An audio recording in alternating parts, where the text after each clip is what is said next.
Gotta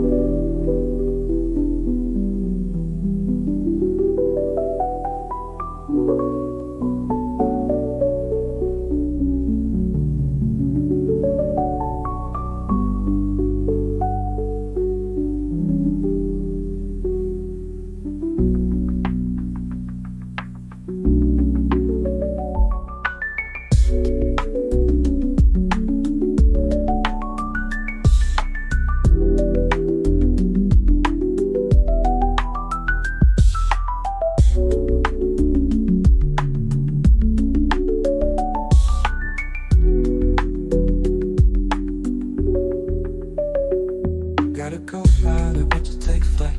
Gotta do the code day and night. Crafting dreams from bits and bytes. Microsoft magic, it's out of sight.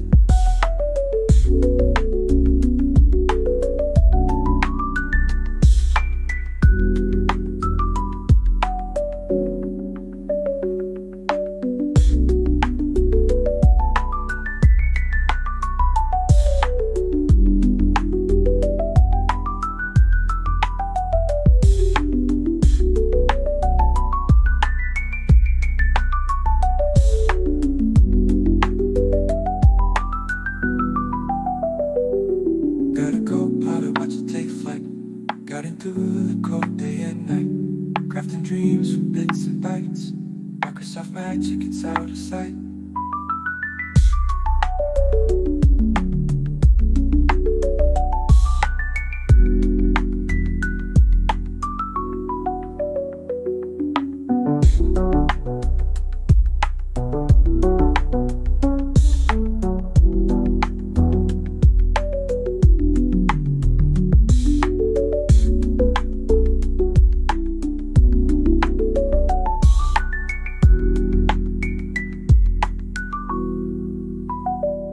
Gotta go pilot, watch it take flight. Guiding through the code day and night. Crafting dreams from bits and bytes. Microsoft magic, it's out of sight.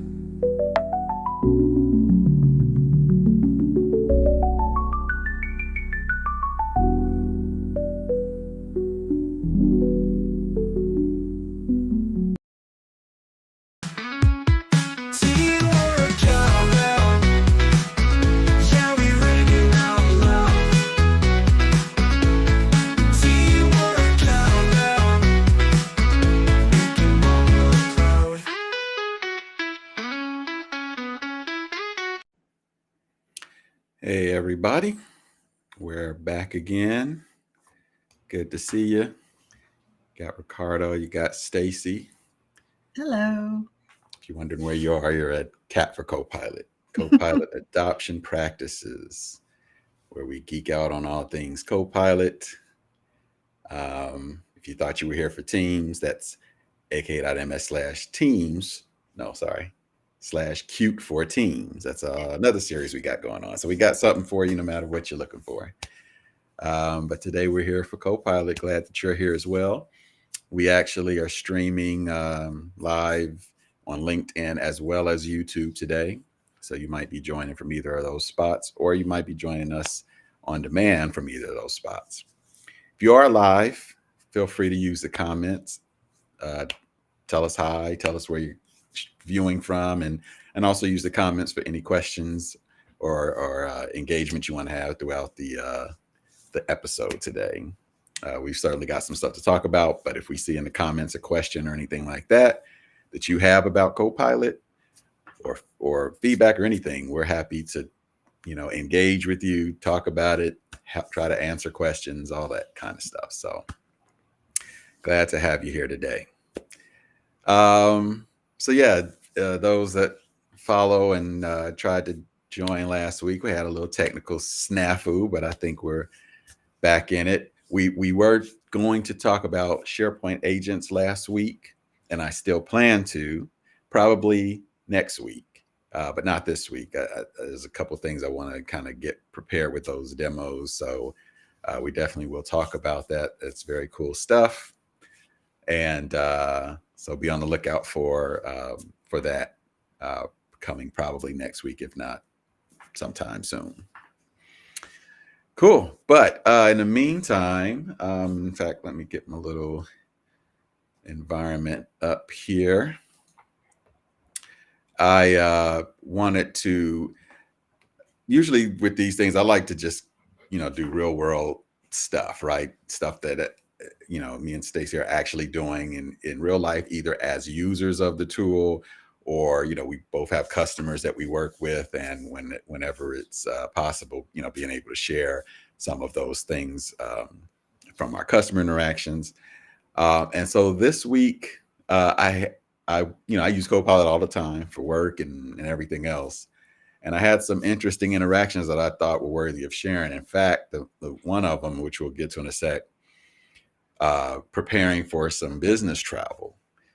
And I don't know, I guess, there's not been as much travel, lately, but with this one, I think this is was my first travel where I used Copilot to help out with the arrangements, especially since this one involved, two cities in 2 days.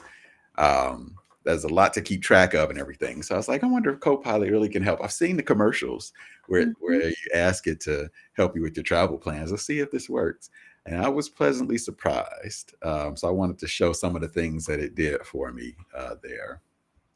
I don't know, Stacey, have you ever used it for travel plans or anything? I've used it in my Art of the Possible presentations when I'm really trying to showcase Copilot. I'll actually get into OneNote and open Copilot and ask it some questions about the type of event I'm planning and where we should stay. If we are, if the group is primarily has like loyalty points somewhere, where should we stay? And it really does a cool job in laying out suggested itinerary events and things that can fold into when you tell it who you are, who's gathering together, what your interests are. It's really exciting to see. So I'm not surprised at all that it was really helpful for you in a real world travel scenario. Right. Yeah. Well, let me show you what I did. I'll get to the travel one in a sec, but and I blurred out a lot of stuff just so, I could really show exactly what I was doing without having to come up with a bunch of fictitious kind of things. But actually, let me just make this a little bigger here. Go this big, so you should be able to see that. So the first one is kind of just a one-off here. I really did need to know from my inbox whether I had interactions with a particular customer. And so we know with M365 Copilot, it knows about your emails and everything. And so I asked it, do I have any emails with this particular CEO? And so it said yes. I mean, I really didn't know. I couldn't remember if I'd been in any interactions. And so it found some, right? And the other part to this question is I knew the name, but I wasn't sure of the title. I wasn't sure if the name that I had was the CEO or not, or CIO or anything like that. So they said yes, and they gave me a couple of examples of where we had interacted, and of course with the little references to tell me which email they were from. However, as I looked at the emails, I was curious how Copilot knew that it was the CEO. Like I read the email and I couldn't tell that was the CEO. They were like in the to field or something like that. So I asked it, like, I asked Copilot, how do you know that that's the CEO of this company, right? I want to get an insight into your inner workings. So this is an interesting response. It actually said it apologized. It was a bit confused. It was the CIO and not the CEO. And so at the end of the day, that is correct, that it was the CIO, not the CEO. And it gave me the emails that it used to apparently correct itself. So on one hand, you could look at this and say, Copilot gave me some bad info. The other way you can look at it is, it's working with me, Yeah. Yeah, I'm sitting here going, well, you said it was a CEO in your prompt, sir. exactly. Copilot got that information Exactly. from you. So that's why I wanted to go through these, because I think they can be lessons on how we prompt and how we work with this. I kind of gave a leading question there that, that Copilot kind of ran with, which is why this is a good practice sometimes, especially if you're not really sure, is to get Copilot to confirm its information. Mm-hmm. I've even used phrases like, even confirm is a good word. Strong words where I make Copilot, I make Copilot think that I am really looking for you to be accurate here. Like I'm going to double check you, So even asking questions where like I want the answer, but I ask Copilot, tell me why this answer isn't correct. Because then Copilot can say, well, it is correct because X, Y, and Z. So it's almost like trying to trick it, but to me, it's making the AI think a little harder to make sure that the response is accurate. Yeah. So in this case, it kind of fixed itself. And again, what I really love, though, along the way is, without these references to the original data that it was using, this would be less comforting because I would just have to kind of depend on, just trusting it. Now I can trust but verify because of those. So I can go to the actual emails and read it and see kind of where it's coming up with this. And of course, even this 2-turn interaction with Copilot to get me to my answer is still shorter than what I would have done without an assistant to help me. I would have then been kind of randomly hitting my inbox, searching on a name, reading those emails to try to look at signature blocks to see the title, all of those kind of things. So even though it wasn't perfect on one question, it took 2 questions to really get to my answer. This was still probably 5 times faster than me, randomly, shotgun searching my inbox trying to get this answer. So, and I guess I should also add, this was in the moment of a meeting. I'm in a meeting where that's why I needed this answer. The person's name came up. And so I wanted to, before I made a comment, wanted to confirm, my thoughts and whatnot. So this is happening in the moment. I'm getting my answer within a minute and can actually now take this knowledge into the meeting without being completely distracted by running through my inbox and all of that. So I did think it was just cute, though, that I got an apology from Copilot for being confused. And but it came out in the end. It came out okay. So I almost felt like you said, Stacey. I almost felt like I tricked it with my actual question, but we got to the right spot in the end. It was a journey. That's great. So I thought that was an interesting one, and also an example of not being afraid of the responses being a little bit off, right? Just you might need a couple of turns to just confirm or get a better answer there. I want to make sure I turn this on here. Just clicking one more thing. All right, cool. So now to the travel planning.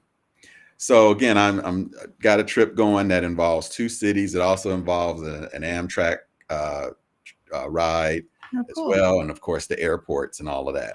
So that's a lot. And then the visits to the different sites that I'm going to and all that. So lots of addresses, lots of things, and and I want to make sure I'm getting to places that are the closest to the other, without being all over the place, right? So as I was starting to make arrangements and starting to book things, I was like, let me get Copilot involved. So it started with, move this around here, make this a little smaller so you can see it.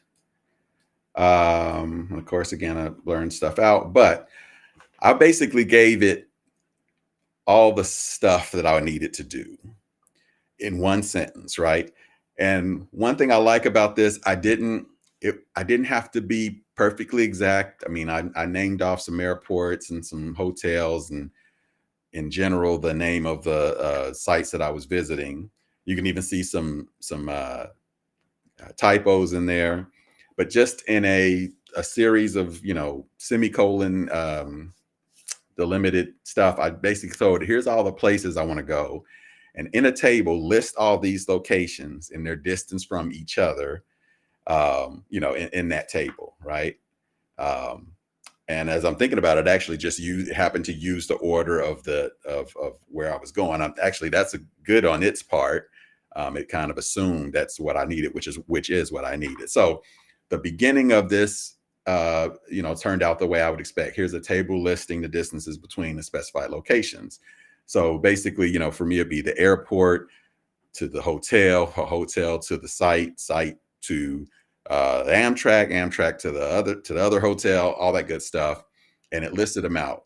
And so what that helped me confirm is, based on the distance, I knew that my hotel was close enough, probably walking distance from the site and things like that. So it helped me out with all of that, and put it in a nice table. So that was my first turn. And so then I kept going because I figured I might as well have this one spot be a place for all my, so I can have the addresses in case I need those. So just I don't have to repeat anything. We're in a session, a conversation here. So I just say, add a column that shows their street addresses as well. And Copilot did what you would expect. It looked at all of those things over there and found the addresses and put them in there and added that as a column. Just that one quick little thing. That's faster than even if I was in Excel adding a column, to do that, right? So it did that part. So great. We're going on the right approach here. And of course, as you can see, a little reference on each of the distances. I think that was probably a reference to a online map for that as well. So the next thing I did notice that one of the addresses, while correct, wasn't the specific address that I needed. So I told it, change that so-and-so office address to this one, and then make the table again, recalculate. Now, what's interesting here is that did require Copilot to do, as you can see, this little interesting piece here, this executing task and this little symbol. Apparently, it got its little brain churning a little bit to make that recalculation and insert that into the existing table. So I did see a different little icon. It was kind of the little gerbils were moving a little harder for that, but it did get done. Here's the updated table with the new address, popped it right into to the table, as I would expect. So we're still going great. So now that Copilot knows a little bit about, the offices that I'm going to, I asked it for the nearest, in this case, I think because of, like you mentioned, because of, rewards points, whatever, I asked it for the nearest Marriott or Hyatt to that location. Now, what would be interesting is if Copilot already knew about all my rewards points, rewards things, and just picked the hotels based on that. That would be kind of cool. And maybe I could have put that up in the beginning. But maybe that's asking too much. I think all I said when I prompted it for something like that was that the group predominantly had one particular hotel chain loyalty accounts, Right. and that meant that automatically it was going to favor those in the results for us. It's just helped it filter out what the options were. Yep. So so in this case, I specifically said Marriott or Hyatt, and it gave me the info. The nearest Marriott is X, so forth and so on, right? So it answered those questions correctly, and that didn't change the table. I just asked a kind of a question, but then I said, so add that Hyatt, so-and-so that you mentioned, make that the second thing in the list, right? It did its thing, popped it, again, as the second row in the table. So, very good. This isn't just a blob of text and just popped it on the end. It knew it knew what I was doing, what my intention was. So it popped it in the right place. Then I noticed two of the locations were kind of like, flip-flopped. I needed to go not from here to there, but from there to here. So make some adjustments. I needs to go blah, blah, blah. There came that executing task thing again. The gerbils had to work a little harder for that one. So it recalculated its thing, and then it gave me an updated table. Again, same conversation, continues to iterate on the same table of data each time. So things were looking good. And even though the machine was starting to smoke with all these executing tasks that were going on. So Still I gave happening quickly though, right? I mean, you're yeah, talking about a couple of blinks and it's back out to absolutely. you. Yeah. Absolutely. Yeah. I don't want to imply that this executing task took 5 minutes. I mean, I just noticed that it did pop that up. So I gave it some affirmation, great, and then which I think is probably valuable. I don't know me saying great there, but I feel like Copilot, that gave it some affirmation that it was doing the right thing. Just keep doing what you're doing. And so but yeah, so actually this question here about I need to go from X to Y and it recalculated some distances. On that response, it actually gave me a new table with just like 2 rows with that recalculation, which was accurate, but I said, great, I want you to add those 2 little rows to the rest of the table that you already created. And it understood me. And so it then took those new things, put them in the table that it was working on, all was well, right? And so that one got me nervous. I thought maybe it had forgotten the overall intent here and kind of started a new table, but it was happy once I reminded it to take those 2 rows, pop them in the bigger table. We were off and running again. So that was great there. Then the next thing was at the bottom, it had added there were 2 airport options and it added both of them. So essentially I knew the one that I had preferred. So I just told it to remove the other airport. Did that just fine. Again, I didn't have to be real specific about anything. I didn't have to tell it remove the airport that's in row 4. I just told it to remove, that particular airport. It knew what it was doing. Did that absolutely just fine. I might have asked it to recalculate. Either I might have asked it to recalculate the distance after taking it out, but I think it might have done that on its own. That from hotel to airport, once I had removed one, the distance was, back to what it should be. So again, I felt like it really did understand what I was trying to achieve here. Then this one was cool too. After all of that, I realized, it would be nice to know as I'm going to all these places, I'm going to be Ubering it. What are the distances? In fact, what are the costs going to be? Because as I'm planning the overall expense of this trip, I'm wondering, am I going to be a bunch of Uber, fees here? Is that going to be a large? Right. We all have been there wondering what to expect with that. Right. So it knows the distances and it knows the places. So I said in a new column, estimate my Uber or my taxi fares. Had no problem doing that. It added a new column and started generating estimates. Based on the reference there, I could tell that I think Uber apparently has some calculator for it. And so it used that calculator. Now that alone, right, that would have meant me going to the Uber calculator for each of these locations. I'm assuming putting them in, getting an estimate, popping that into my table. I mean, that question alone, this is probably a 10-minute or 5-minute question here that I just saved myself.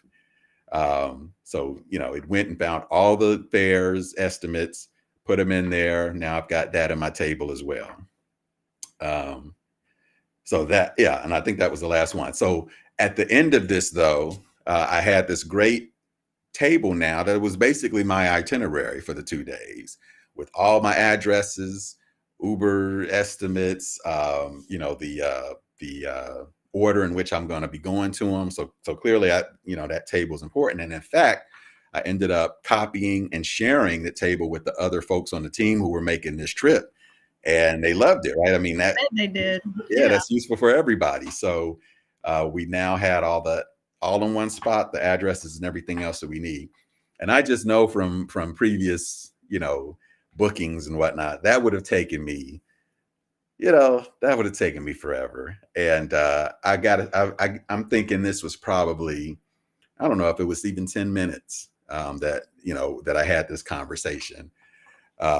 So that was good stuff. So looks like got somebody out there that also Mike's also been one that has done that as well. So yeah, you're feeling you felt my pain on this kind of thing. And so yeah, that I should have maybe done a screenshot to show the completed table, but you can probably kind of guess what that would look like. But that was just awesome to just have that all in one spot. That's now in one of my OneNote pages along with some other notes.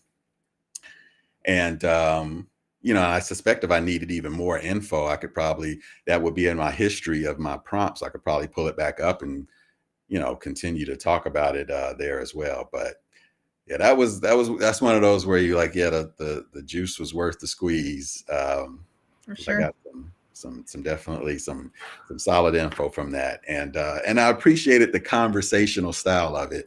I don't think I turned on my microphone to literally talk, but based on what you guys are seeing with the prompts that I did, I could have been literally talking to Copilot through all of this and gotten this done. So that was good stuff. It's good stuff. Yeah, definitely a good thing to, remember to turn to Copilot for. Yeah. Yeah. And a great example of how it can continue to build and have that conversational experience to get you what you're after. Yeah. I had an interesting, I don't know how interesting it is, but you know how we all, and I know that you are a like-minded SharePoint geek. We really got into Microsoft Search, and I would be able to do my keywords and find what I was looking for generally without, a whole lot of pain. So search is where I went. Well, I wanted to, as you know, we had this big conference with lots of announcements lately. Ignite certainly is something in the Microsoft world everybody is familiar with. Well, I really knew that I had probably missed some awesome announcements during that whole thing, even though I tried my best not to miss anything. And so I leaned on Copilot for a couple of the topics that I had heard were covered and knew that I had missed. And I don't know where I would have gone to find that before Copilot, maybe a book of news from Ignite or something, but it would have still involved me digging deep down through a huge document to try to find what I was looking for. Yep. And just with a simple prompt and a few minutes investment of my time, I got right to the pieces that I knew I needed to focus in on a little more post Ignite and raise my awareness of and my knowledge of. And I just thought that was such a neat experience with Copilot post Microsoft Search being where I would have turned for that before. It was just a totally different experience. And I am going to turn to Copilot for those sorts of things going forward.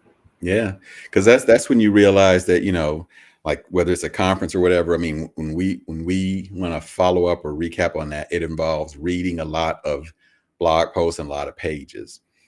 And anytime your research involves reading a lot of things, that's when you realize, well, hey, Copilot can read those things, right? So if it's just about reading so I can scan and find something, I don't need to necessarily read anything.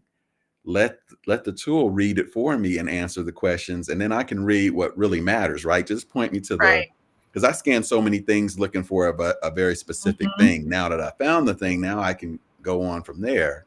So let somebody else find that area, and then I kick it off from there. And so even as I talk with customers about Copilot, that's what I always remind them.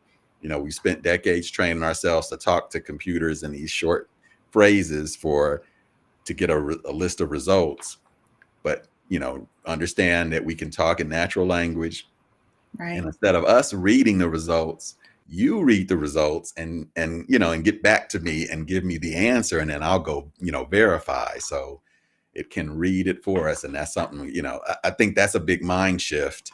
I know I have seen people who continue to use things like Copilot as just a fancier web search, and you're not leveraging it, the power that's there. Right. You might as well stay on your your other web search of choice.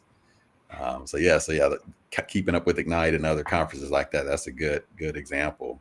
Yeah. Because then you get the I'm sure your results probably included not just Microsoft's official stuff, but the MVPs and bloggers and all that out there.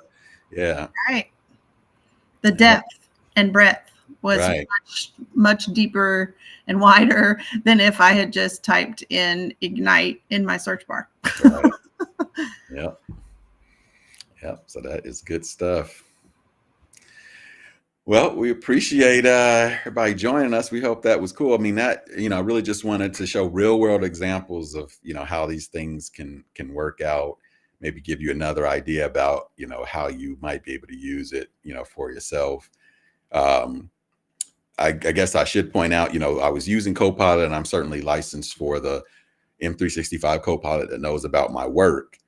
But what you saw in that kind of, I think that I'm sure I was probably using just the web tab of that, because that didn't require any kind of work knowledge. That's more about it knowing about public information, like hotels and airports and things. So I say all that to say, if you happen to not be licensed for the full M365 Copilot, that could still have worked out for you with the free version. You go in and hopefully use your work credentials to get the enterprise data protection as part of your interaction with it. But the free version of Copilot would have done that for you too. So that was good stuff. As you can see, I was just thrilled with the result. And I think next time I do that, I will try to talk with voice. Which can be weird. It's going to talk back, and that's going to be kind of freaky. It's going to freak me out a bit, but Go there, and as soon as you do, it'll be the way you do it all the time. Right. Yeah. So just to this question in the chat, when's the next session? We try to get here every week, every Thursday, 3:30 p.m. Eastern is when this Cap for Copilot will be on, and every, based on schedules, holidays, things like that. Some weekends are off, but if you use this URL here, you'll always see when the next one is with a link to it. And again, you can watch this live on LinkedIn or on YouTube now. And then of course, once a month, we are at aka.ms/Q4Teams talking about team stuff. Same thing, use the URL to get the link to the Teams meeting for that. So, but yeah, for this one, we're trying to be here every week. Chopping it up with you. All right. So good stuff. We thank everybody for joining us. We're at time now. We'll let you get back to your busy day. But I hope this was helpful, and we'll see you next week. Thanks, guys. All right.